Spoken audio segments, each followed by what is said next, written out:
or to carry off a trick or cruel joke or a beffa at the expense of old patriarchs foolishly in love. And in contrast with the later tradition in English theatre, in Italian comedies, male characters who dressed as women were numerous and important. Looking at the way youthful male characters were presented when they cross-dressed as women for a time makes it possible to get a deeper perspective on the way masculinity was seen not as a fixed essence or even a fixed set of qualities and practices, but as an evolving complex of social, cultural, and physical signs that change in significant ways across the lifespan of a male. Playful explorations of youthful male cross-dressing provide a rich perspective on the way male gender in Renaissance Italy was understood as a series of possibilities and changes that did not exclude an important female phase and potential range of feminine experiences in the maturation process. As a result, in Italian theatre, gender was neither, I'm quoting again, exclusively nor teleologically male, but rather a continuum of possibilities from which it was assumed that an adult phallic masculinity would eventually be formed. This chapter expands upon recent historical studies that argue that in the Renaissance, as boys reached their teens, they passed from a sexual childhood onto a period when they were considered passive socially and sexually, much like women, which lasted from about 12 to 18 years of age, and it was assumed that they could be the passive object of sexual desire by older people, be they women, men, or older youths. A second transition occurred in their late teens, when they began to develop beards, more muscular bodies, deeper voices, and display more active aggressive behavior. Then it was assumed they would become more active sexually and pursue younger males or women as the objects of their desire. The second period ended when they reached full adult status and married. Off stage for upper class youths, this was delayed until their late 20s or early 30s, whereas often on stage it arrived more quickly, with the happy ending for young love that the comedic genre required, marriage at the end. These crucial transitions in male social, sexual, gender development are a key to understanding Italian Renaissance comedies, for in the course of presenting male cross-dressing on stage, the way masculinity was seen as being constructed and negotiated through these different stages of life for male youth was often at the heart of a comedy. In contrast to the scholarship on the later English theatre, this vision of a youthful early phase when young males were positively considered both passive and feminine meant that there was little fear expressed that cross-dressed youths would actually become women or remain feminine. In the normal order, there is an example of this ideal of masculinity which was more feminine than masculine, the famous Donatello Bronzo. In the normal order of maturation, that stage would be left behind.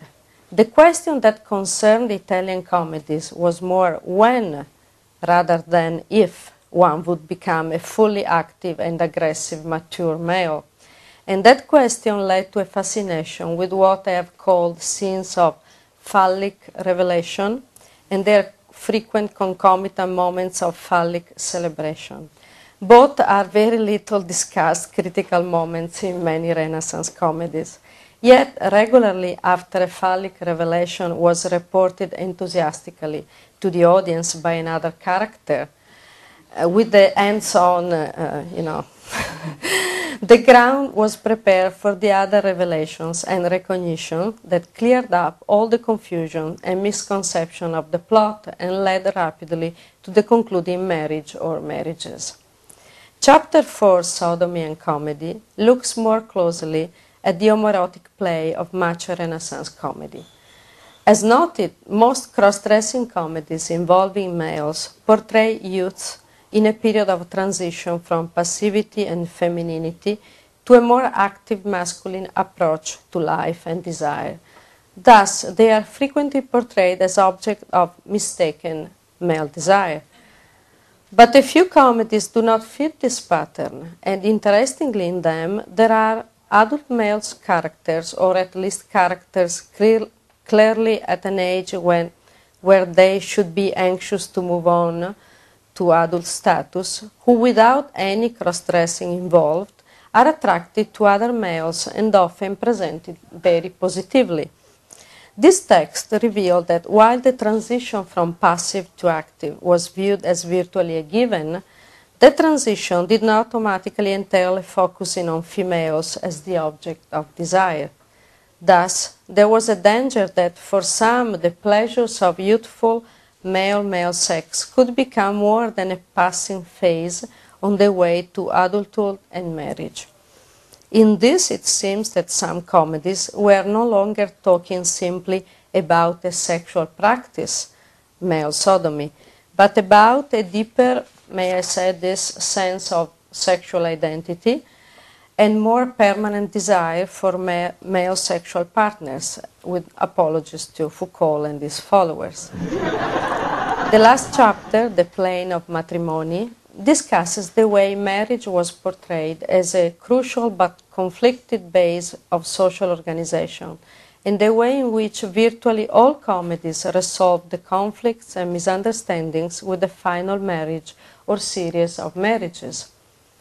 Looking at a larger, actually much larger, sample of Renaissance comedies beyond the current canon, it becomes clear that such marital resolutions were not quite as ubiquitous or successful as critics have assumed. Actually, many comedies do not finish with a marriage, and others end with celebrations of adultery, the promise of multiple partner relationships, or even an explicit rejection of the traditional vision of Renaissance marriage in favor of a male-male union, such as in Aretino Marescalco. The marital ending has often been seen by critics as one of the most important signs that at the conclusion of these comedies, after all the transgressions and questionable activity and humor, that life had returned to normal and that the play was literally over. But tellingly, even these final marriages are often not what they seem to be.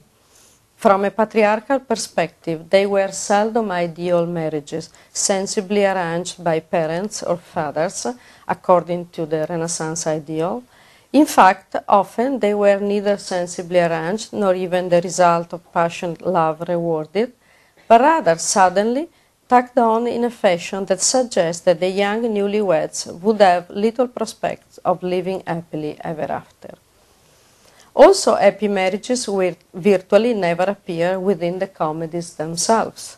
If the patriarchal system was hegemonic in the way that Antonio Gramsci used the term, and thus a major determinant of the Renaissance discourse on marriage and its scripting in comedies of the period, the comedies studied revealed that nonetheless even patriarchy could regularly be played with, tested, and even reimagined in ways quite radical. In much the same way, I hope that following my book, it will be impossible to return to the old dismissive view of Italian Renaissance comedy as copies of ancient comedies, featuring unlikely plots, repetitive characters, and little in the way of interest. Lelia's kiss, imagining gender, sex, and marriage in Italian Renaissance comedy, I hope will help scholars and more general readers rediscover a vital, lively, humorous, and revealing genre, and also intriguing new perspectives on the Italian Renaissance itself. Thank you.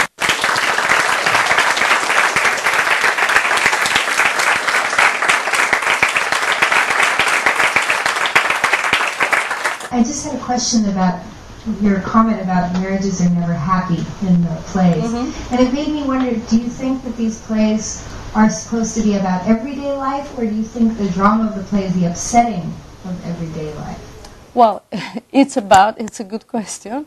It's about the everyday life, and it's about the upsetting of the everyday life. Because in everyday life, 16th century Italy, obviously you have to remember that in upper class settings, marriages were arranged all the time. But even though they were arranged all the time, and so very often they were unhappy marriages, still in the literature of the day you find a lot of humanists saying, oh, okay, we have to arrange marriage, but we need to do that in a sensible way because people must be happy, they must live together, it must be a family, but still it's a lot about everyday life and the importance of the literary tradition, the Boccaccio and the Decameron tradition. But when you read 100 comedies, as I have read for this book, you see that, you know, they take lines from Boccaccio, from several novelle, not only Boccaccio, but Boccaccio is the most important. So they take lines, the authors, but it's just the line. And the context is different, and so it doesn't really mean a lot.